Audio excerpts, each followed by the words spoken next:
sa pagsubang sa adlaw, ipasabwag nato ang kahayag. Kahayag nga gikan sa pulong sa Dios, nga nagdala sa gugma, paglaom ug serbisyo alang sa katawhan. Gugma sa Dios, gugma sa isig katao, gugma sa nasod. Kay ang sinugdanan sa tinuod nga kausaban mao ang pagpili nga maglakaw sa kahayag. Ug tungod niya na tao kining maong tulumanon, kini ang Lamdag sa Buntag. Maayong buntag, mga binati nga mga kaigsuonan sa pagtuo. Kini si Brad Mike, makiguban na usab ninyo alang nining atong espirituhanong pamalandong nining buntaga dinhi sa atong programa Lamdag sa Buntag. Karon ang atong ebanghelyo mga igsuon nag-awhag kanato nga magbantay og kinahanglan nga kanunay kita nga vigilant, no? Dili lang sa mga panghitabo sa kalibutan kundi sa pag-abot sa Ginoo. So, unta may bawo kanus ang maabot ang Ginoo mo nang ningon siya nga isip mga sulugoon kinahanglan gayud nga kita magatukaw ug magahulat, mangandam dinhi sa kalibutan nga puno sa kasamok, kabalaka, kalibutan nga daghan ang kalisod. Usahay makalimuta nga si Kristo moabot ang panahon nga siya mobalik. Mobalik siya sa panahon nga wala nato palandunga, wala nato gilauman. Busa nining buntaga, gipahinamangnuan taniya pinaagi sa iyahang balaan nga ebanghelyo nga andamo nato ang atong mga lampara, atong mga suga.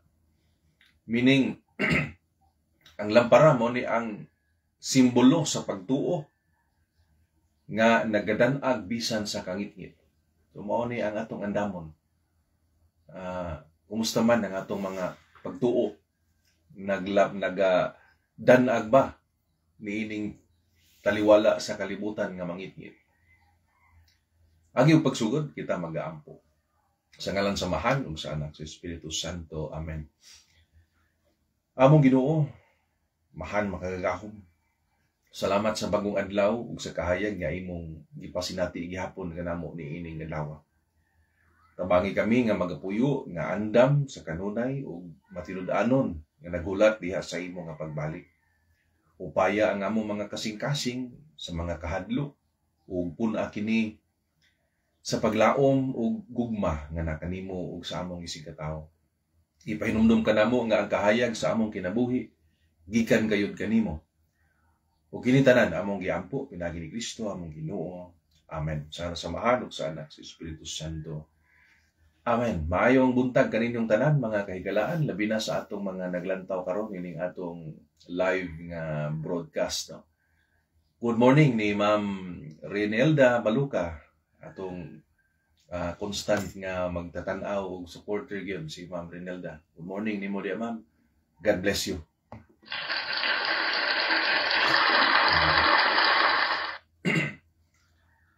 So dinhi karon sa atong ebanghelyo, ang nagpasidaan kanato ang atong ebanghelyo nga kinahanglan alerto, andam ta pagbalik sa Ginoo.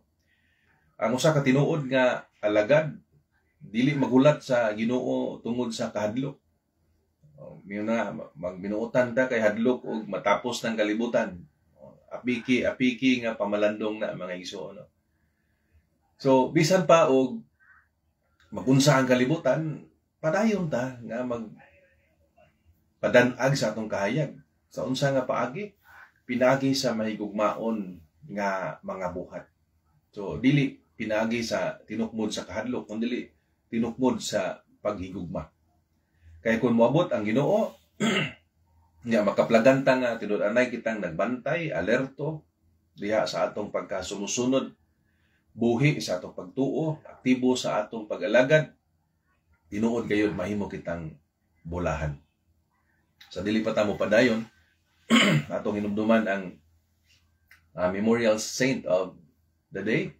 Gisaulog karon ang memorial ni Saint Ursula o sa iyang mga kauban, mga birhen o martir.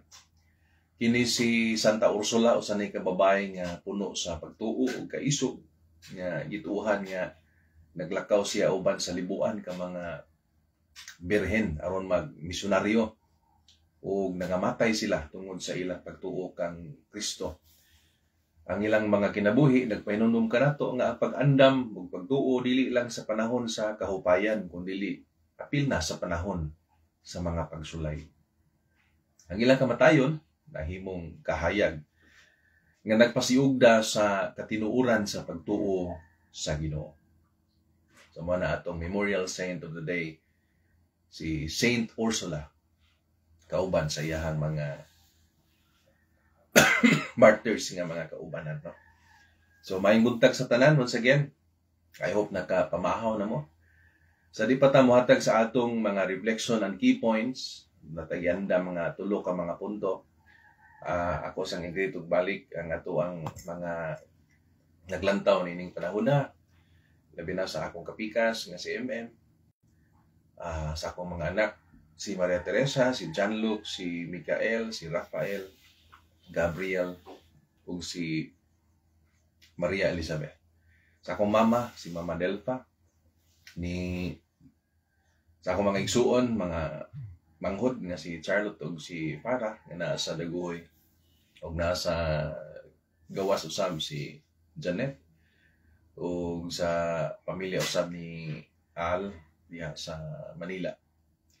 So sa tanan nga mga naglantaw diini, ako ang mother-in-law, si Mama Feli Makwa diri sa Binurido, kauban sa iyang mga anak. Sa mga teachers, sa DepEd, nga akong mga kaila, ating sunod ning atong programa Lamdag sa Buntag. Labi na mga teachers sa Tagum Sur National High School. Maayong buntag kaninyong tanan. Punta ang Dios, panalangin kaninyong tanan ining adlaw. Mga reflection and key points. Doon na tayo tulo ka mga punto nga atong pamalandungan ining adlaw. Una nga reflection point, ang pagbantay or pagkamabinantayon usa ka buhat sa gugma. Ang ebanghelyo nagtudlo nato mga igsuon nga kinahanglan magpabilin tang andam dili tungod kay nahadlok ta sa Ginoo, tungod kay kundili kita nang andam tungod kay ato siya nga gihigugma. Kung gihigugma nato ang usa ka tawo, ato gina siyang hulaton nga walay kasuko. So mausab ka na ang gusto sa atong Ginoo nga Hesus nga maghulat ta niya nga may kalipay o pagtuo. O niya, ikaduha, ang kahimtang sa kasing-kasing mao na isukdanan sa pagkaandam. So always kung mingon ta nga Kristohanon ta, nag-andam ta para sa Ginoo, ang angay gyud tanawon ug susihon mao ang kahimtang sa ato nga mga kasing-kasing. Ang pag-abot sa Ginoo wa ta masayod kung kanus-an ni mahitabo. Mahimong karon, ugma o katapusan sa atong kinabuhi. Wa gitay kaya kasayuran kung kanus-an ni moabot. Apan ang pinaka-importante nga pangutan na mao nga kung mahitabo na, kung moabot ang Ginoo og balik, andam ba ang atong kasing-kasing nga moatubang kaniya? Karon, andam ba ang atong kasing-kasing? Kay kung ang atong kasing-kasing naay daghang kaligut-got, naay kasina, kasuko, kawalay pagpasaylo, kinahanglan nga ato ni siyang andamon, limpyuhan una. Kay kung mao na ang estado sa kasing-kasing, lisod ning maong kasing-kasing nga moatubang sa Dios. Manglipaghong sa kaulaw ang atong mga kasing-kasing nga makigatubang sa Dios nga putli kung kita mismo inigatubang niya mahugaw tungod sa mga kasalanan. Mao na kinahanglan nato nga ipasig-uli ang atong mga kasing-kasing, limpyuhan aron musiga ang atong mga suga, mga lampara sa pagtuo, dili mapalong. Ang kahugaw sa kasing-kasing makapapalong sa suga sa pagtuo. So, ingon ana ang trabaho sa sala, makapawong kini sa kahayag sa atong pagtuo. Mao nang angay bantayan nato unsa ang mga sulod sa atong kasing-kasing. So ang mga hunahuna, pinulungan ang atong buhat ug mga angay buhaton, kinahanglan nga atong pagasusihon kung kini nakapahugaw ba sa atong mga kasing-kasing. Kay kung kini nagabuhat sa ingon, mangayo kita og pasaylo sa Dios. So naaman ang kumpisalan, mangumpisal aron mahinlo pagbalik ang atong mga kasing-kasing. Ikatulo nga punto, mga igsuon. Ang usa sa mga importante nga timan-an nato nga ang tinuod nga nagabantay sa pag-abot sa Dios, mao kadtong tao nga nagpabilin nga maalagaron. So kanamiyon ka nga ready ko nga moabot ang Ginoo, makita na diha sa atong pagkamaalagaron. Ang sulugoon nga naghulat sa iyang agalon, dili na maglingkod-lingkod lang. Padayon na siya nga nagtrabaho, nag-andam, nagserbisyo. Mausab kini sa atong espirituhanon nga kinabuhi. Diha sa atong paghulat sa Ginoo, dili magpasabot nga watay buhaton. Kundi buhaton nato ang maayo, matarong ug ang subay sa iyang kabubuton samtang kita naghulat sa iyahang pagbalik. Mag-alagad kita nga mahigugmaon ngadto sa uban. Padayon nga mahimong maampuon o magpakita sa gugma ngadto sa mga tao nga naglibot kanato sa tanang panahon. So, sa may mga practical applications aron mosamot ang atong readiness, ang atong pagkaandam, atong pagka-alerto diha sa pagbalik sa Ginoo. Una, padayon ta, mag-ampo gyud kanunay. Kay ang pag-ampo mao ang kahayag nga nagapadayon diha sa atong espiritu. Makigistorya pa ganit sa Ginoo, nagpasabot, suod pa ta sa Ginoo. Kay mura man na og tao bitaw, kung di na ganita makigistorya anang tawhana, something is already wrong with our relationship with that person.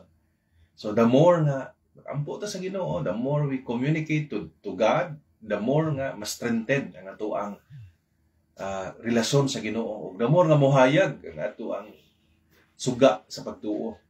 Kay nagpaduol man ta sa tinuod nga sukaranan sa kahayag nga mao ang Dios. Ikaduha, makipakita ta og kaluoy ngadto sa uban diha sa atong pagtabang. Usa ni sa paagi nga tinud-anay kita nga magabantay ang pagtabang sa mga nanginahanglan. Dili lang nato taman ra sa atong kaugalingon nga focus lang ta kung sa atong needs. Mahimutan nga selfish kung diha ra tataman sa atong kinabuhi. So ato pong tan-awon ang panginahanglan sa uban o sa ginagmay man nga paagi, basta kay kinasing-kasing kita usab mutabang sa uban. Aron mahimo usab kita nga lamdag sa ilang mangitngit nga kinabuhi. Ikaupat, ikatulo, di na to tugutan nga mapalo nga atong pagtuo. Bisan og daghang kakapoy dinhi sa kalibutan, o usahay mingon nga kikapoy nako, bugat kay akong krus. Padayon lang gyapon ta sa pagtuo, pag-ampo ug pangaliya. Ug atong timan-an nga sa atong panaw nga espirituhanon, dili man ta ingong naginusara, naaman kauban nato ang Ginoo. Ug sa panahon nga bugat na gyud kaayo, hinumduman nato ang ingon sa Ginoo nga ningon sa duol kamo kanako, kamong tanan nga gikapuyan. Kay isangon ko ninyo ang akong yugo, gaan ang akong yugo. No? So sa may pasabot niini, sa dihang mupaduol ta sa Ginoo, tudluan ta niya og mas lawom nga paghigugma. Kay kun mas mulawom ang atong paghigugma, sa ingon lamang ni ana nga paagi nga mas mahimong gaan ang atong mga palasunon sa kinabuhi. So ang sekreto nganong mugaan ang atong mga pag-antos, mauli ay ang pagpalawom, pagpalapad sa atong paghigugma sa Dios ug ngadto sa uban. So og imong buton naon ang kabugaton wa makuha ninggaan lang siya tungod kay ang ato di ay paghigugma mas mitubo, mas midako. No? So yun ana di ay ang filosofiya sa pagsunod sa Ginoo. Nga ang atong gugma mo iyang padak-an para mas makalahutay, mas mulig-on ta sa atong paglabang sa mga pagsulay sa kinabuhi. O ikaupat, nga di ta magtihik sa atong pagpasaylo o paghimo sa atong kaugalingon nga mga instrumento sa kalinaw. Ang atong kasing-kasing, kung wala ni kalinaw, di gyud ni mahimong andam sa pagbalik sa Ginoo. Ug mahimo lang ning malinawon kung ang atong mga kasing-kasing mapaubsanon, ug tungod kay mapaubsanon man sa panahon na kita dunay makapasakit, kasala na to, dali ra ta nga makapasaylo ngadto sa uban. Kay kung dili ganita kapasaylo sa uban, dili magmalinawon ang atong kasing-kasing. Na kung wala po'y pagpaubos, lisod pod ang pagpasaylo sa uban. So connected ni silang tulo, no? Na dapat una na ang pagpaubos aron makapasaylo niya. Ang pagpasaylo paagi nga mahimong malinawon ang atong kasing-kasing. So ang atong hagit karong adlaw mga igsuon, kinahanglan nga pabilin natong buhion ang atong lampara sa pagtuo, ang atong suga sa pagtuo. Sa unsang paagi, padayon ta nga mobuhat bisan unsa lang kagamay nga buhat sa pag-ampo, buhat sa kaluoy, buhat sa gugma. Dako na kaayo kini og bili, dako na kaayo kini kahimuan nga makapasiga og dugang sa atong suga taliwala sa mangit-ngit nga kalibutan. Kaduha, padayon natong andamon ang atong mga espiritu pinagi sa paghinlo kanunay sa atong mga kasing-kasing. Ang tanan nga mga dautan ato kining ihiklin, isurrender na to sa Ginoo pinagi sa pagpangumpisal. Unay mga kasuko, kabugat sa pagbati, buhiin na kini ug itugyan kini sa Ginoo ug tuguting nga ang iyahang gugma mao'y muhulip sa kahawang nga karon anaa sa imong nga kasing-kasing. Pamalandong, nagsiga pa ba ang imong lampara sa pagtuo? Ni ining orasa, nagsiga pa ba? Andam ka ba sa pagbalik sa Ginoo ni ining adlaw? Unsa man nga bahin sa imong kinabuhi nga kinahanglan pa nimo ayuhon, hinluon aron mapuno kini pag-usab sa kahayag sa pagtuo. Pamalandungan nato kining maong mga pangutana samtang kita trabaho sa atong mga buluhaton ni ining adlaw mga igsoon. Ug unta padayon kita nga magpadan-ag sa atong mga suga dinhi ibabaw ni ining mangit-ngit nga kalibutan. Ato kining tak-upan pinaagi sa usa ka pag-ampo sa ngalan sa Amahan ug sa Anak sa Espiritu Santo. Amen. Among Ginoong Hesus, salamat sa imong mga pulong nga naghatag og kinabuhi, nga nagpainumdum kanamo nga kanunay kami nga magabantay ug magapangandam diha sa imong pagbalik. Tabangi kami Ginoo nga magpuyo diha puno sa imong gugma ug paglaom. Ug nga dili unta mapalong ang among mga lampara sa pagtuo. Ipabilin ang imong kahayag sa among kinabuhi ug himua kaming mga sulugoon nga matinumanon ug mapinanggaon. Kining tanan among ipangamuyo pinagi ni Kristo among Ginoo. Amen. Sa ngalan sa Amahan ug sa Anak sa Espiritu Santo. Amen. Mga igsuon, hinumduman nato kanunay ang tao nga andam ug nagbantay mao ang tao nga buhi sa pagtuo ug puno sa paghigugma sa Ginoo. Siya maampuon, maalagaron, hinlo ang kasing-kasing. Kini sa gihapon si Brad Mike Formachuelos magaingon, padayon ta nga magpuyo sa kahayag, maglakaw sa kamatuoran ug maghulat nga malipayon sa pagbalik sa Ginoo. Kita-kita gihapon ta og mga adlaw sa lain nga episode sa Lamdag sa Buntag. Salamat kaayo sa inyong pagtanaw. At also nag-greet uban nga nilantaw karon si Ma'am Leonides sa Apa Acuña. Ma'am Inday, good morning kanimo. Salamat sa imong paglantaw. God bless.